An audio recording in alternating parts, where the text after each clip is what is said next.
In the previous presentation, I started the chapter South Asia and the Contemporary World. I talked about the political system of Pakistan.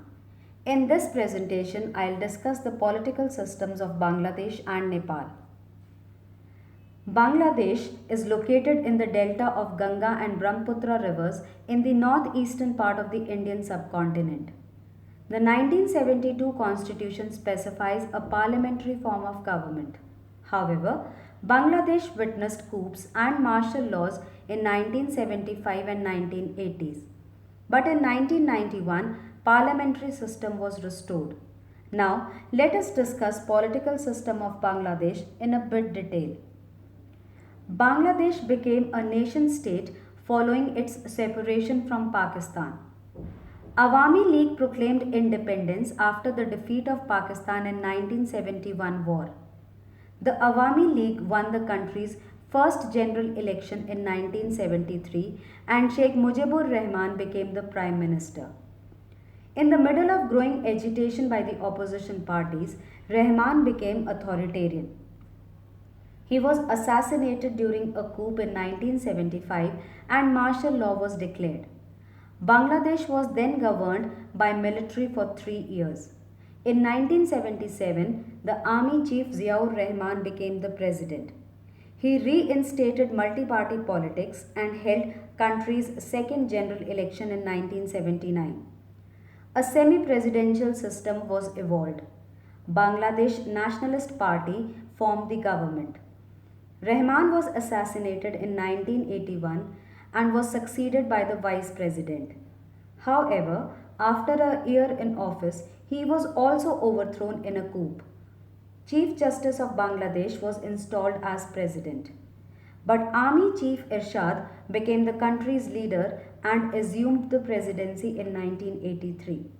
He lifted martial law but in 1987 declared a state of emergency and banned all anti-government strikes and protests.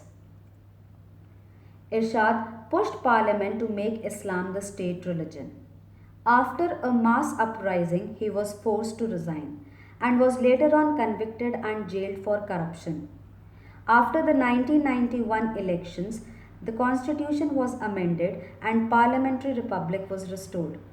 Begum Khalida Zia, widow of President Ziaur Rahman, became first female prime minister.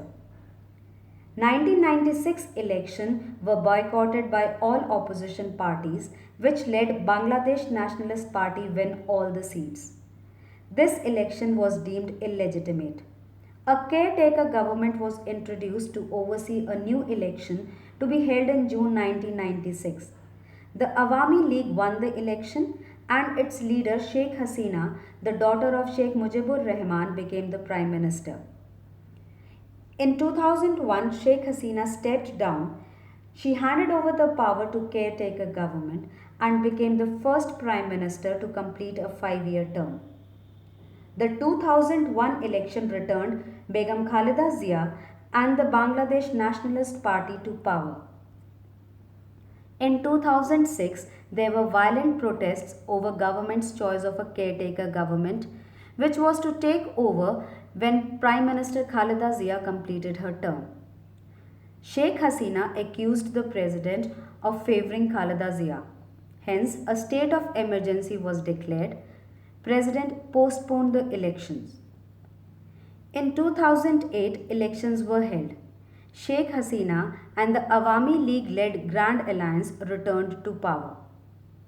In 2010, Supreme Court ruled martial law illegal. The Awami League abolished the caretaker government system.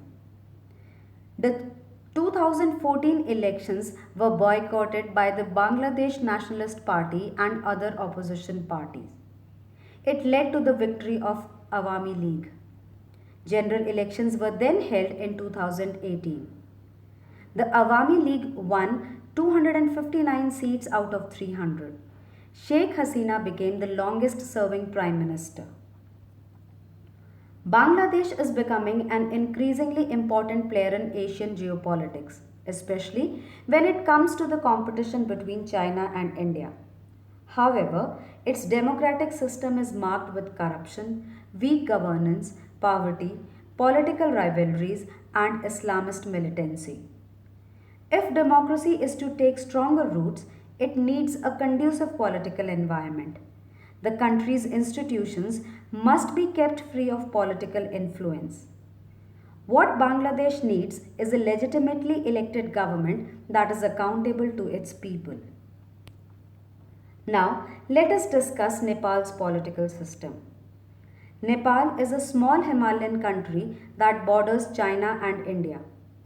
Nepal was for a long time under the rule of hereditary prime ministers. It favored a policy of isolation and hence remained closed to the outside world until the monarchy was restored in 1951.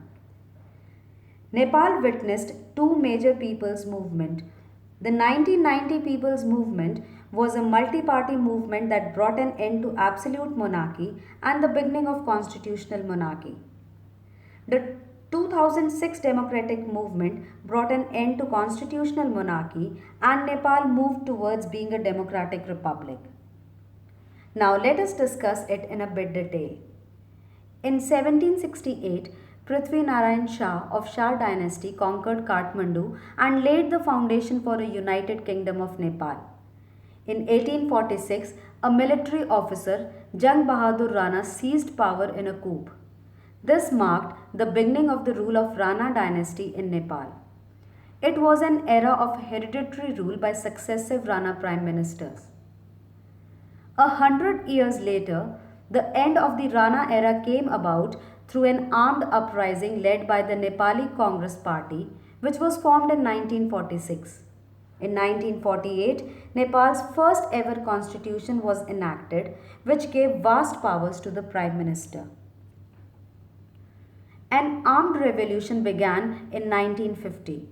Ranas negotiated with King Tribhuvan and the Nepali Congress, and in March 1951, a coalition consisting of the Ranas and the Nepali Congress Party reinstalled constitutional monarchy. And it also established an interim constitution. This constitution returned traditional powers to the king. The next king, Mahendra, agreed to parliamentary elections. Just before the elections, he presented a new constitution. However, the liberal policies of the newly elected government alarmed the king, and he suspended the constitution to assume emergency powers. King Mahendra was succeeded by his son, King Birendra. King Birendra, under pressure from the pro-democracy movement, was forced to adopt a new constitution. This new constitution maintained the constitutional monarchy but curtailed the powers of the king and created a parliamentary form of government.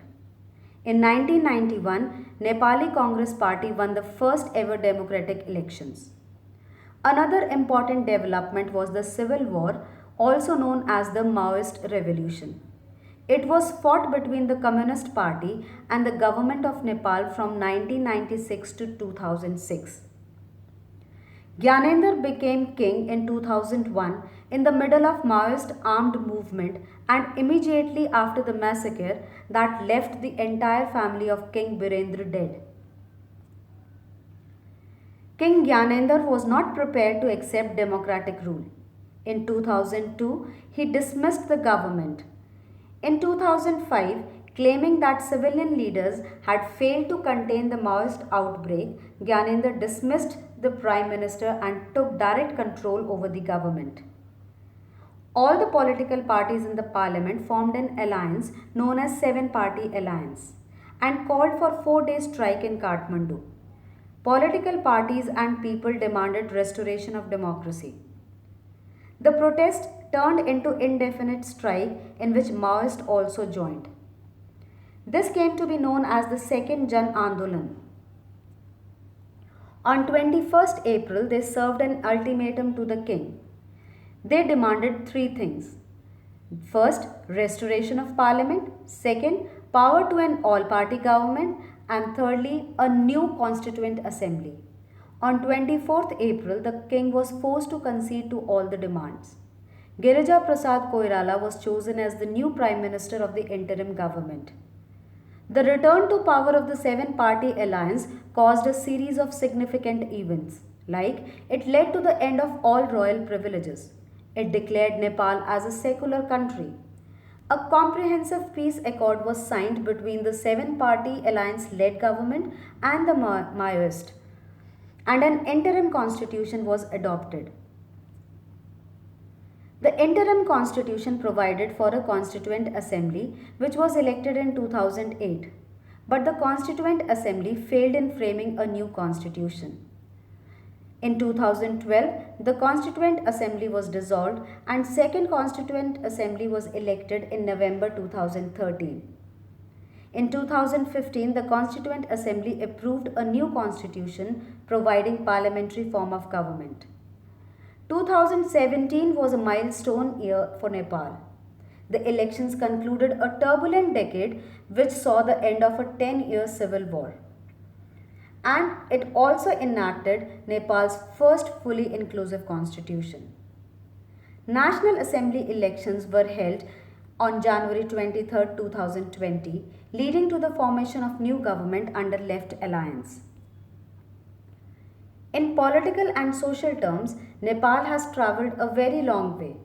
The country's journey from absolute monarchy to multi-party democracy is a story of innumerable sacrifices and many revolts that were seldom peaceful. There has been a widespread acceptance of democratic procedures, making democracy the only legitimate form of government. With the advent of democracy, there is more openness in its negotiations with other countries. However, to keep the benefits of democracy flowing, there has to be internal stability within Nepal.